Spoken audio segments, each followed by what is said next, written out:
Nahuli sa isang operasyon ang 3 lalaki dahil sa iligal na pagsasabong sa Dupax del Norte, Nueva Vizcaya. Kinilala ang mga suspek na sina alias Mark, alias Jose at alias Kevin, pawang mga residente sa nabanggit na bayan. Ang operasyon ay isinagawa ng Provincial Intelligence Unit at Dupax del Norte Police Station kung saan nakumpiska mula sa mga suspek ang 3,500 pesos, 15 panabong na manok at isang cockfighting ring matapos isagawa ang target intelligence packet.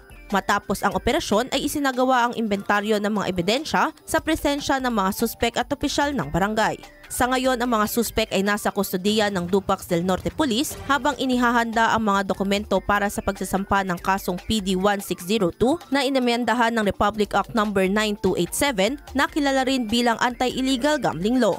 Ipinahayag ni Police Colonel Paul Bometivo na nagpapakita ang operasyon ng determinasyon ng pulisya laban sa iligal na pasugalan. Alinsunod ito sa direktiba ni Police Brigadier General Antonio Maralag Jr. upang mapanatili ang kapayapaan sa buong lambak ng Cagayan. Idol, parang bumibilis ba ang pagtanda?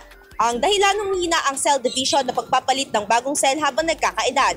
Natutuyo ang balat dahil sa paghina ng elasticity. Para mapigilan ito, mag-DTX 500 na.